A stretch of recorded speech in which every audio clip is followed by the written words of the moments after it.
आज हम लोग पढ़ाई करेंगे क्या, यूक्लिड विभाजन प्रमेयिका से एचसीएफ कैसे ज्ञात करते हैं। और एचसीएफ ज्ञात करने के लिए पहले हम एग्जाम्पल के थ्रू समझाएंगे, उसके बाद आपको क्वेश्चन एनसीईआरटी के क्वेश्चन पे जाएंगे। तो देख लो, मान लेते हैं पहला एग्जाम्पल क्या है, 25 और 7 का एचसीएफ ज्ञात करें। देखो 25 और 7 का एचसीएफ ज्ञात करें। इसको ज्ञात करने के लिए हमेशा ये एक बात याद रखना कि ए, डी, क्यू और आर में ए जो है बड़ा होता है बी से। ए जो बड़ा होता है किससे? बी से बड़ा होता है। और दूसरा याद रखना, बी जो है बड़ा होता है किससे? आर से। किससे? आर से। कहने का अर्थ हुआ भाज जो है भाजक से छोटा होता है, या इसी को ठीक उल्टा बोलेंगे, भाजक जो है भाज से छोटा होता है, या भाज जो है भाजक से बड़ा होता है। ठीक उसी प्रकार भाजक और शेषफल में भाजक बड़ा होता है और शेषफल छोटा होता है, या शेषफल छोटा होता है और भाजक बड़ा होता है। ये बात हमेशा याद रखना। दूसरा हम आपको ये भी बताए थे, ए बराबर बी क्यू प्लस आर। ये क्या है? यूक्लिड विभाजन प्रमेयिका का सूत्र है। जब आर क्या हो? 0 हो। जब आर क्या हो? 0 हो जाए तो एचसीएफ क्या होगा? बी का मान होगा। किसका मान होगा? बी का मान एचसीएफ कहलाएगा। बी का मान क्या कहलाएगा? एचसीएफ कहलाएगा। तो चलो एग्जाम्पल के थ्रू हम लोग क्या ज्ञात करते हैं? एचसीएफ ज्ञात करते हैं। कैसे ज्ञात करेंगे, है ना? ध्यान से देखो, एचसीएफ कैसे ज्ञात करेंगे, देख लो ध्यान से। अब है ए बराबर 25, बी बराबर क्या? 7। ए बराबर क्या हो जाएगा? 25 और बी बराबर 7। क्यों होगा? चूंकि 25 बड़ा है किससे? 7 से। 25 बड़ा है क्या? 7 से। हल में देख लो, तो ए बराबर 25, बी बराबर 7। तो इसको हम लोग क्या करते हैं? यूक्लिड विभाजन प्रमेयिका से। किससे? यूक्लिड विभाजन प्रमेयिका से ज्ञात करेंगे। लेकिन इससे पहले हम लोग भाग विधि द्वारा एचसीएफ ज्ञात कर लेते हैं। क्या ज्ञात कर लेते हैं? एचसीएफ, हाईएस्ट कॉमन फैक्टर, जिसको हम लोग मौसवी कहते हैं। क्या कहते हैं? मौसवी कहते हैं। तो साइड में देख लो, 7 से 25 में भाग किए, 7 चौका 28 नहीं होगा, 7 तिया 21 हुआ, 25 में 21 गया 4 हुआ। अब देखो शेषफल क्या है? सबसे छोटा है। और भाज्य क्या है? भाजक क्या है? बड़ा है। अब इसको यहाँ पे डालते हैं, तब तक आगे बढ़ाते जाएंगे जब तक शून्य ना हो जाए। 4 से 7 में भागा देंगे एक मर्त में, 4 7 में से 4 गया 3 हुआ। अब 3 से 4 में भागा देंगे, 3 का 3, 1 हुआ। अब एक यह यहाँ पे आएगा, 1 तिया 3 हुआ, कट गया, है ना? अब देखो ये 3 कट चुका है, शेषफल 0 हो चुका है। अब क्या करेंगे? अब इसी को यूक्लिड विभाजन प्रमेयिका पे बिठाएंगे। और एक बात हमेशा याद रखो, ये ए है, ये बी है, ये क्यू है और ये आर है। आर यहाँ पे आर है, साथ में क्या हो जाएगा? अब ये बी हो जाएगा, ये ए हो जाएगा, ये क्यू हो जाएगा और ये आर हो जाएगा। इसके लिए अब इसके लिए फिर ये क्या हो जाएगा? ए हो जाएगा, ये बी हो जाएगा, ये क्यू हो जाएगा। ठीक उसी प्रकार ये आर हो जाएगा। अब क्या होगा? ये ए हो जाएगा, फिर ये बी हो जाएगा, ये क्यू हो जाएगा और ये आर हो जाएगा। अब देखो आर यहाँ पे 0 हुआ तो बी 1 हो गया है, बी ही एचसीएफ कहलाएगा। एचसीएफ कितना निकला इसका? 1। इसी को इस मान पे पुट करते हैं। चूँकि फार्मूला क्या होता है? ए बराबर बी क्यू प्लस आर होता है ना। और ए बराबर बी क्यू प्लस आर होता है, तो इसको हम लोग क्या करेंगे? ए का मान कितना है? 25 है, बराबर बी का मान 7 है, गुना क्यू कितना? 3 हो गया, आर कितना हो गया? 4 हो गया। अब देखो यह ट्रिक ये है कि ये 7 को यहाँ पे डालो और ये 4 को यहाँ पे डालो, 4 का 4। देखो यहाँ पे डाल चुके हैं, 4 का 4। शेषफल कितना बचा? इसका 3 बचा है। ठीक उसी प्रकार यहाँ पे फिर ये 4 यहाँ पे आ जाएगा, इस प्रकार के क्रिया को तब तक दोहराते रहेंगे जब तक शेषफल क्या ना हो जाए, 0 ना हो जाए। अब यहाँ पे b का मान a हो गया है और r का मान क्या हो जाएगा, b पे आ जाएगा 3 गुना कितना मर्त में 3 का 3। शेषफल यहाँ पे फिर कितना बचेगा 1। अब 3 यहाँ पे है तो फिर यहाँ पे 3 आ जाएगा और 1 यहाँ पे आएगा, कितना मर्त में लगा है 1 से 3 में 3 मर्त में, और शेषफल क्या बच जाएगा 0 हो जाएगा। क्योंकि या और यहाँ पे इसीलिए दे सकते हो। अब क्या हो गया, r यहाँ पे क्या हो चुका है 0 हो चुका है, तो HCF क्या हो जाएगा 1 होगा। HCF क्या हो जाएगा, ये 1 हो जाएगा। इसको हम लोग क्या लिख सकते हैं, अतः HCF बराबर कितना 1 हो जाए, कोई दिक्कत नहीं। HCF का मान कितना निकला है 1 निकला है। अब हम इसको क्या करेंगे, ठीक से अगला क्वेश्चन को देखते हैं जो एनसीईआरटी का पहला क्वेश्चन क्या है 1 है। पहला क्वेश्चन क्या है, 1 नंबर का क्वेश्चन क्या है 135 और 225 है। तो इसमें बड़ा मान क्या है 225 है, बड़ा मान क्या है 225 है और छोटा मान क्या है 135। तो इसको इस तरह से समझ सकते हो, जो बड़ा मान 225 है इसको a मान लेंगे, जो छोटा मान 135 इसको b मान लेंगे और फिर लिखेंगे, चूंकि यूक्लिड विभाजन प्रमेयिका से, किससे, यूक्लिड विभाजन प्रमेयिका से, है ना। इसको आसान बनाने के लिए हम लोग क्या करेंगे, और भी तरीका अपनाएंगे। पहले इसको भाग विधि द्वारा हम लोग क्या ज्ञात कर लेते हैं, HCF ज्ञात कर लेते हैं। उसके बाद इसके मान को क्या करेंगे, स्थापित करेंगे। तो कैसे करेंगे, 135 से 225 में क्या करेंगे, भाग देंगे। 135 से 225 में भाग देंगे। तो चलो इसको देना है तो कैसे देंगे, 135 से का 135 गुना 270 होता है, लेकिन यहाँ पे हमको कितना है 225 ही है, तो एक ही मर्त मिलेगा 135। 5 5 0, 12 में से 3 गया 9, अब 1 में से 1 गया 0, नहीं लगेगा। अब यहाँ पे क्या हो गया, ये A है, इसको B करेंगे, इसको Q करेंगे, इसको R। अब नहीं लग रहा है तो हम क्या करेंगे, ये B के मान को यहाँ पे स्थापित करेंगे। तो 90 का 90, 135 में 90 को भाग दिए, कितना बचा 45 होगा। और यहाँ पे अब देखो 90 और 45 में छोटा है या बड़ा, 90 बड़ा है 45 छोटा है। अब नहीं लगेगा तो फिर हमको इनको क्या करना होगा, 45 को, ये R है चूंकि अब ये R हो चुका है, अब इसको क्या करना है 90 को यहाँ पे स्थापित करना है। 45 दूनी 90 हुआ, इसको क्या करेंगे, काटेंगे। अब ये A हो गया, ये B हो गया, ये Q हो गया, ये R हो गया, हो चुका है। और ये R का मान यहाँ पे 0 हो चुका है। अब इसी मान को हम लोग क्या करेंगे, स्थापित करेंगे। इसी मान को क्या करेंगे, स्थापित करेंगे। और कैसे करेंगे, ध्यान से देखिए। A का मान कितना है 225 बराबर B का मान 135 गुना Q का मान कितना है 1 और R का मान कितना है 90, है ना। और यहाँ पे देखो ये x अब नहीं लगा है, फिर 135 को क्या करेंगे, हम यहाँ पे स्थापित करेंगे। और 90 से कितना मर्त, अब ये 90 को यहाँ पे डालेंगे, 90 से कितना मर्त में 135 में भागा लगाए हैं, एक मर्त में शेषफल कितना बचा है 45 बचा है।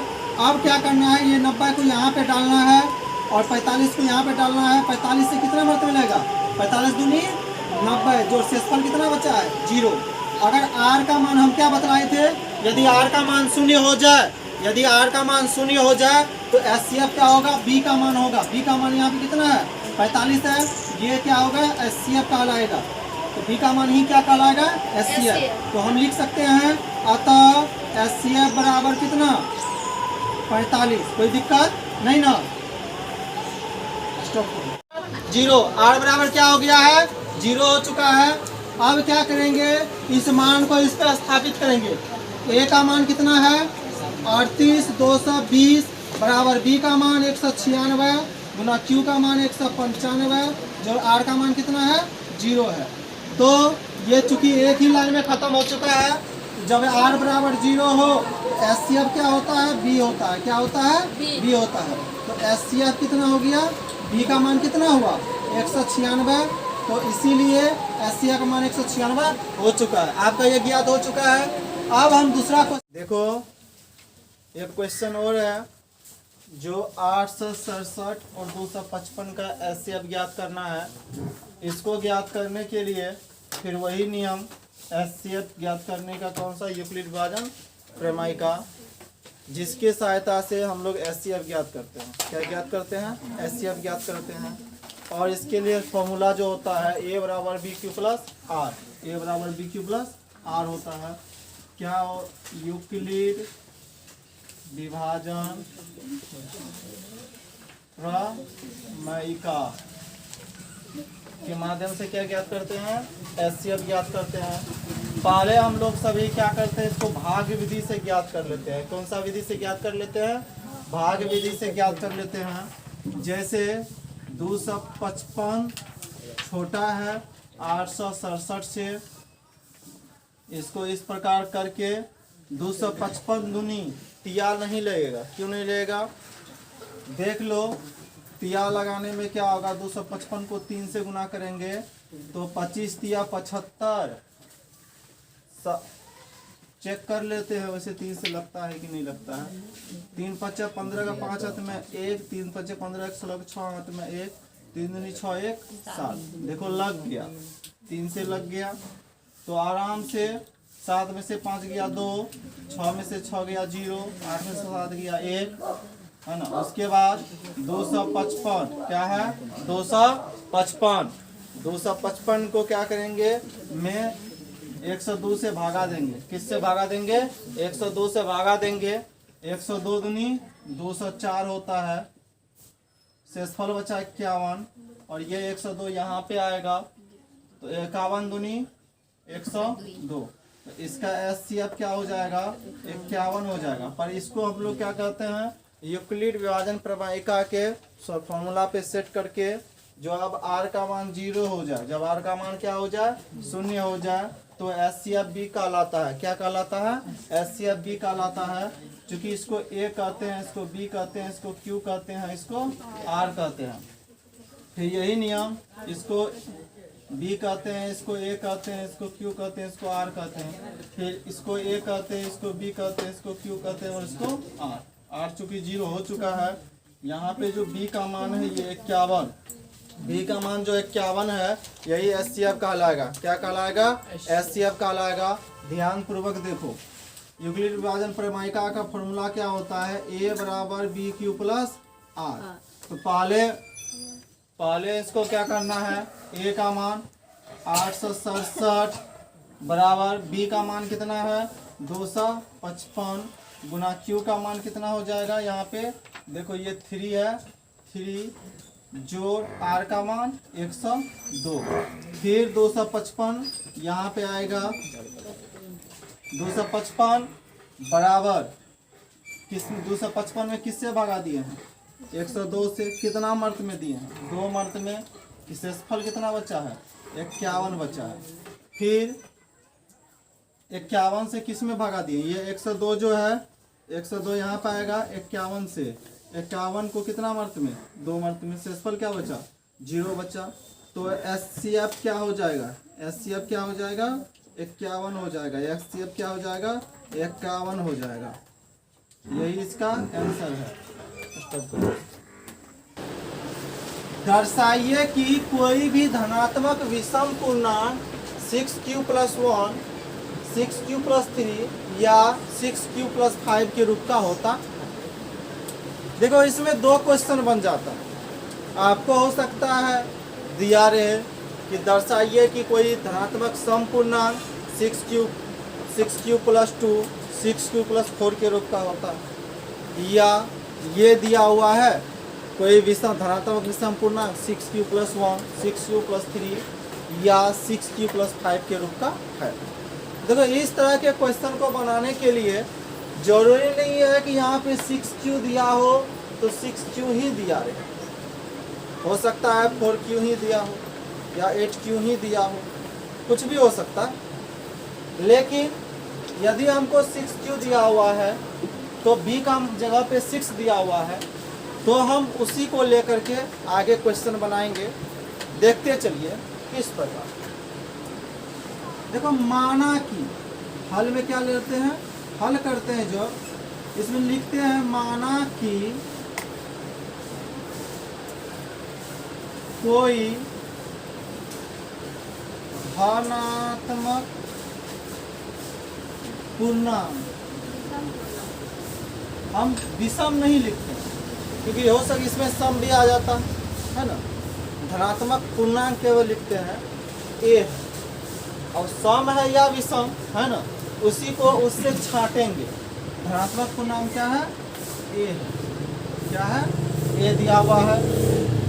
तो इसको ए को कैसे हल करेंगे? ध्यानपूर्वक सुनो। जहां P एवं Q ले लेते हैं है ना, या इसको नहीं भी लेंगे तो चलेगा, गुणांक है। और तथा माना b बराबर 6, क्या माने हैं? b बराबर 6।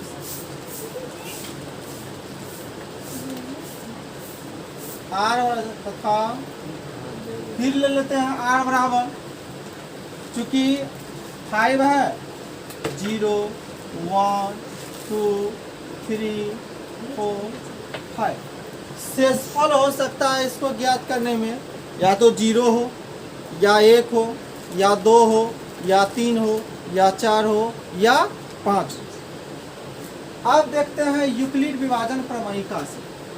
इससे यूक्लिड विभाजन प्रमेयिका से, इससे यूक्लिड विभाजन प्रमेयिका से इसको क्या करेंगे? यूक्लिड विभाजन प्रमेयिका से सूत्र क्या है? a बराबर बी क्यू प्लस आर होता है।